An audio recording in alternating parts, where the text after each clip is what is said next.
Hello అండి, మీరందరూ ఎలా ఉన్నారు? మీరందరూ బాగున్నారని, బాగుండాలని మనస్ఫూర్తిగా కోరుకుంటూ welcome back to our channel simply Soujanya. ఈ వీడియో అయితే లాస్ట్ వీడియో కంటిన్యూషన్ అండి. లాస్ట్ వీడియోలో హాలిడే అలాగే ఫెస్టివల్స్ టైంలో నా రొటీన్ ఎలా ఉంటుందో మీతో షేర్ చేసుకున్నాను కదా, దాని కంటిన్యూషన్. అంటే లాస్ట్ వీడియోలో నేను ఇల్లు క్లీనింగ్, దేవుడి సామాన్ క్లీన్ చేసుకోవడము, వాకిట్ గడప కడిగేది అది పెట్టాను కదా, దాని కంటిన్యూషన్ ఈ వీడియోలో ఉంటుంది. సో ప్రతి ఇంట్లో ఫెస్టివల్ టైంలో చాలా హడావుడి ఉంటుంది. సో అందుకోసమని ఒకరోజు ముందే మనం అన్ని పనులు కంప్లీట్ చేసుకున్నాం అనుకోండి, అంటే ఒకరోజు ముందు చేసుకోవాల్సిన పనులు ఉంటాయి కదా, ఆ పనులన్నీ ఆ రోజు కంప్లీట్ చేసుకుంటే పండగ టైంలో మనకు హడావుడి అనేది ఉండదు. సో నేను ఎలా చేసుకుంటాను అనేది ఇప్పుడు ఈ వీడియోలో అయితే షేర్ చేసుకుంటున్నాను. సో మన ఛానల్ని ఫస్ట్ టైం చూస్తే ప్లీజ్ సబ్స్క్రైబ్ చేసుకోండి. సబ్స్క్రైబ్ చేసుకొని అక్కడ బెల్ సింబల్ని క్లిక్ చేస్తే ఆల్ అనే ఆప్షన్ వస్తుంది. ఆన్లో పెట్టుకుంటే నేను పెట్టే వీడియో నోటిఫికేషన్ మీకు డైరెక్ట్గా వస్తుంది. అలాగే ఐ హోప్ ఈ వీడియో మీ అందరికీ నచ్చుతుంది.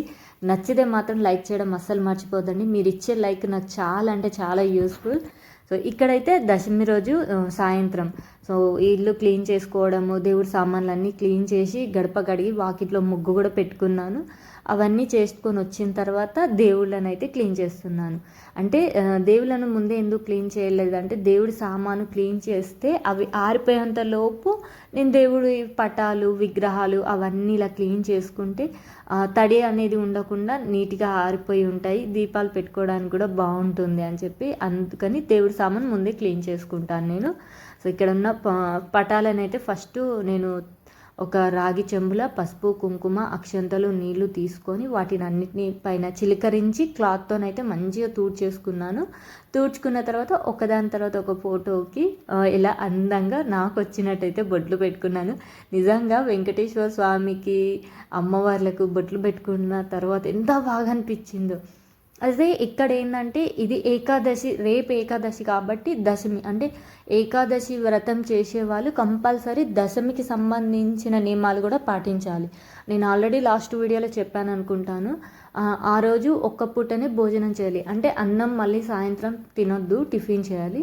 నేను ఏంటంటే ఏకాదశి రోజు తెల్లవారుజామునే పూజ చేసుకోవాలి బ్రహ్మముహూర్తంలో. ఒకవేళ బ్రహ్మముహూర్తంలో కాకపోయినా ఇంకా తొందరగా పూజ అయిపోవాలి, తొందరగా ఆలయానికి వెళ్ళేసి రావాలంటే ముందు రోజు రాత్రి ఇలా ఏర్పాటు చేసుకుంటాను అన్నట్టు. ఆ రోజు శుక్రవారం వచ్చింది. శుక్రవారం రోజు దేవుళ్ళను కడగొద్దు అని చాలామంది అంటారు.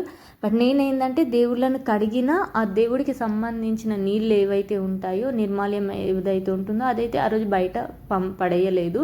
అంటే చెట్లలో కానీ ఎక్కడ కానీ, అంటే గడప దాటి బయటకి వేయలేదు. ఆ రోజు ఇంట్లోనే పెట్టి నెక్స్ట్ డే కూడా వేయలేదు అనుకుంటా, ఎందుకంటే ఆ రోజు ఏకాదశి ఉంది కదా. ఆదివారం రోజైతే ఆ నిర్మాల్యం అంతా బయట ఇచ్చేసేసాను. ఇక్కడ దేవుడి పటాలు అయితే కడిగాను.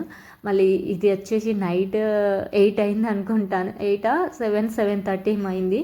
సో నెక్స్ట్ డే ఎట్లయినా పువ్వులతో మంచిగా అలంకరించుకోవాలని చెప్పి ఇప్పుడు ఒక్కొక్క పువ్వు అలా పెట్టుకొని పూజ అయితే చేసుకుంటున్నాను. నిజంగా పూజ ఎంత ప్రశాంతంగా అయిందో, కొంచెం హడావుడి అయినట్టు అనిపించింది. కానీ రేపటి గురించి ఆలోచిస్తూ ఇప్పుడంతా క్లీన్ చేసుకున్నాను కదా, అదొక హ్యాపీనెస్. ముఖ్యంగా ఏకాదశి శనివారం రావడం ఇంకా చాలా మంచిదైంది. ఎందుకంటే ఇప్పుడు చాలామంది 7 శనివారాల వ్రతం చేస్తున్నారు కదా. మాకు తెలిసిన వాళ్ళు కూడా ఒకరిద్దరేమో స్టార్ట్ చేశారనుకుంటా. సో వాళ్ళు ఫొటోస్ పెట్టారు, నాకు చాలా బాగా అనిపించింది. సో ఇక్కడైతే దేవుళ్ళ పటాలన్నీ కడిగిన తర్వాత దీపాన్ని అయితే వెలిగించుకుంటున్నాను. సో ఇంకోటి ఏంది, మనం దేవుడి పటాలని, విగ్రహాలని కడిగినప్పుడు దేవుడికి నైవేద్యంగా ఇదొకటి వండి సమర్పించాలి. సో అప్పటికే లేట్ అయిపోయిందని చెప్పి నేను ఈరోజు పాలైతే నివేదించుకోవాలి, రేపు ఎట్లయినా నైవేద్యం చేసేది ఉంది అని చెప్పి అట్లీస్ట్ కొబ్బరికాయనా కొట్టాలి. అవేమి ఇప్పుడు కొట్టలేదు, అవన్నీ రేపే చేద్దామని చెప్పి ఇంతలో ఇలా అయితే పూజ చేసుకున్నాను. చూసారు ఎంత బాగా అనిపిస్తుందో, దేవుళ్ళని కడిగి పూజ చేసిన తర్వాత నిజంగా మనసుకి ఎంత ప్రశాంతంగా అనిపిస్తుంది. ఇంట్లో ఒక పాజిటివ్ వైబ్ అనేది స్ప్రెడ్ అయినట్టు అనిపిస్తుంది. అప్పుడే తులసమ్మకు కూడా, అంటే సాయంత్రమే సంధ్యవేళ కాకముందే తులసమ్మకు కూడా మొత్తం పసుపు రాసి బొట్లు పెట్టేసుకున్నాను. సో ఇక్కడ ఇంట్లో పూజ అయిపోగానే, అంటే దీపం వెలిగించి ధూపం చూపించిన తర్వాత ఇక్కడ తులసమ్మ దగ్గర కూడా ధూపము పెట్టేసుకుంటున్నాను. ఆల్రెడీ సన్నగా చినుకులు అయితే స్టార్ట్ అయినాయి. నేను అనుకుంటున్నాను అంటే తర్వాత అనుకున్నాను మంచిగా పసుపు రాసి బొట్లు పెట్టుకున్నాను తులసమ్మకి, రేపటి వరకు ఉంటాయో ఉండవు అనుకున్నా. కానీ ఉంది, ఎందుకంటే వర్షం అనేది ఎదురు పడలేదు, పడింది కానీ ఇట్లా తులసమ్మ మీద పడలేదు. అలాగే బొట్లు ఉన్నాయి, కొంచెం ఏమో చెదిరింది అంతే. ఇక్కడ నైవేద్యంగా పాలు సమర్పించానని చెప్పాను కదా, పాలైతే అదేనండి వేడి చేస్తున్నాను. వేడి చేసి చల్లారిన తర్వాత దేవుడికి అయితే నివేదిస్తాను. సో కొంచెం గోరువెచ్చగా చేసి పెట్టాలి. మనం ఎలాగైతే తీసుకుంటామో దేవుడికి కూడా అలాగే పెట్టాలి, వేడి వేడి పెట్టొద్దు. అందుకని కొంచెం పోసి పక్కన పెట్టుకుంటున్నాను. ఇక్కడ నేను చేసేది మాత్రమే చెప్తున్నానండి. అంటే నేను ఎప్పుడు అట్లా వేడిగా ఏవి సమర్పించాను, కొంచెం చల్లగా అయిన తర్వాతనే దేవుడికి పెట్టాలంటారు. అందులో కూడా సైంటిఫిక్ రీజన్ ఏదో ఉంది. సో నేను ఫర్దర్ వీడియోస్లో అయితే షేర్ చేసుకుంటాను. ఆ రోజు పూజ అయితే చాలా బాగైంది, పాలు నివేదించాను. ఇది నెక్స్ట్ డే ఏకాదశి రోజు. సో నేను ఏకాదశి రోజు ఏంటంటే వీడియో అనేది నేను తీయలేదండి, షార్ట్ మాత్రమే తీశాను. సో ఆ రోజు స్పెషల్గా కామాక్షి దీపం వెలిగించుకున్నాను. నేను స్పెషల్ డేస్లో మాత్రమే కామాక్షి దీపం వెలిగించుకుంటాను. చూడండి పువ్వులు, మల్లెపూల హారం కూడా నేనే అల్లాను దేవుడికి. ఎంత బాగుందో. తులసమ్మని చూశారు కదా, బొట్టు అయితే ఎక్కడ పోలేదు, బాగుంది. కొంచెం బ్యాక్ సైడ్ ఏమో పోయింది. వాకిట్లో కూడా అలా ముగ్గు పెట్టుకున్నాను. చాలా అంటే చాలా బాగైంది. ఇదేంటంటే నేను మార్నింగ్ మాది పూజ అంతా 6 వరకు అయిపోయింది.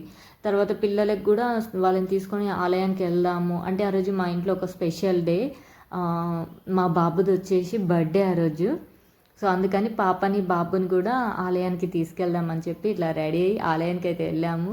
పూజ నిజంగా చాలా బాగైంది. దేవుళ్ళని చూడడానికి 2 కళ్ళు సరిపోలేవు. ఇక్కడ ఏంటంటే మా పిల్లలిద్దరూ వీడియోస్లో ఇష్టపడరు, అందుకని వాళ్ళు దిగేటప్పుడు మెల్లిగా తీశాను. ఇదేంటంటే ఇంటికి వచ్చిన తర్వాత పాపం నేను మా వారు ఉపవాసం, కానీ పిల్లలకైతే ఏం ఉపవాసం లేదు, వాళ్ళకి ఉండొద్దనే చెప్తాము మేము. సో వాళ్ళ కోసం ఏదైనా ప్రిపేర్ చేయాలి కాబట్టి లైట్గా పులావ్ అయితే ప్రిపేర్ చేశాను. పులావ్ అంటే వెజిటేబుల్, అంటే ఇంట్లో కొన్ని కూరగాయలు ఉన్నాయి, ఆలు క్యాప్సికమ్ అలా ఉంటే అవన్నీ వేసేసి, అలాగే కొంచెం పన్నీర్ ఉంటే పన్నీర్తో పులావ్ అయితే చేశాను. పర్లేదు, బాగా వచ్చింది. ఎందుకంటే ఉల్లిపాయ వెల్లుల్లి అవి ఏవి వాడను నేను ఈ స్పెషల్ డేస్లో, అందుకని చెప్తున్నాను. ఇక్కడ సింపుల్ అండి రెసిపీ, ఏం లేదు. కొంచెం ఆయిల్లో పన్నీర్కి ముందు వచ్చేసి పసుపు, ఉప్పు, కారము, కొంచెం ఆయిల్ వేసి కలిపి ఒక 5 minutes పక్కకు పెట్టామంటే పన్నీర్కి మంచిగా మసాలా పట్టుకుంటుంది. అంతలోపు నేను ఇంట్లో బియ్యం ఉన్నాయి, బాస్మతి రైస్ కొన్ని ఉంటే ఆ పిల్లల మటుకి అవి అయితే నానబెట్టాను 1/2 hour ముందు. సో ఇక్కడైతే పోపు పెట్టేసుకుంటాను. పోపుకి ఏంటంటే పోపు వేయడానికి ముందు ఇదే కుక్కర్లో నేను పన్నీర్ను మసాలా కలిపి పెట్టాను కదా, దాన్ని ఒక్కసారి షాలో ఫ్రై లాగా చేసుకొని పక్కన పెట్టేసుకున్నాను. అందులోనే బిర్యానీ ఆకు, హోల్ గరం మసాలా వేసేసుకొని పచ్చిమిర్చి, అల్లం వెల్లుల్లి కాదు సారీ, పచ్చిమిర్చి, ఆలు మీకు ఇక్కడ వీడియోలో కనబడుతుంది కదా, సో అన్నీ అలా వేసి కలిపేసుకొని టమాటా ముక్కలు, ఇక్కడ మీరు టమాటా గ్రేవీ కూడా పోసుకోవచ్చు, గ్రేవీ కాదు ప్యూరీ పోసుకోవచ్చు. నేనైతే డైరెక్ట్ టమాటా ముక్కలు వేసేసి ఇక్కడ కారం నేను మెజర్మెంట్ ఏవి చెప్పట్లేదు, ఎందుకంటే ఒకరు ఎక్కువ తీసుకుంటారు ఒకరు తక్కువ తీసుకుంటారు కాబట్టి లైట్గా ఎవరి టేస్ట్ని బట్టి వాళ్ళు యాడ్ చేసుకోండి. ఇదైతే నేను ఇంట్లో ప్రిపేర్ చేసిన మసాలా. అదేంటి అంటే కొంచెం 1/2 స్పూను మిరియాలు, 1/2 స్పూను జీలకర్ర, 1/2 స్పూను సోంపు వేసి షాలో ఫ్రై చేసుకొని పౌడర్ చేసి పెట్టుకుంటాను. అది కూడా వేసేసుకొని మంచిగా కలిపేసుకున్న తర్వాత నేను ఏవైతే బియ్యం నానబెట్టి పెట్టుకున్నానో అవి కూడా ఇక్కడ యాడ్ చేసుకొని 2 నిమిషాలు ఉడకబెట్టుకోవాలంటే కొంచెం మసాలా అంతా రైస్కి పట్టాలి కదా, అప్పటి వరకు అయితే కొంచెం కలుపుకొని ఒక 2 నిమిషాలు అలా వదిలేస్తే ఆ బియ్యానికి అంతా మసాలా అనేది పట్టుకుంటుంది. ఇక్కడ నేను 1:2 రేషియోలో వాటర్ తీసుకున్నాను, అంటే 1 గ్లాసు రైస్ తీసుకున్నాను కాబట్టి 2 గ్లాస్ వాటర్ తీసుకున్నాను.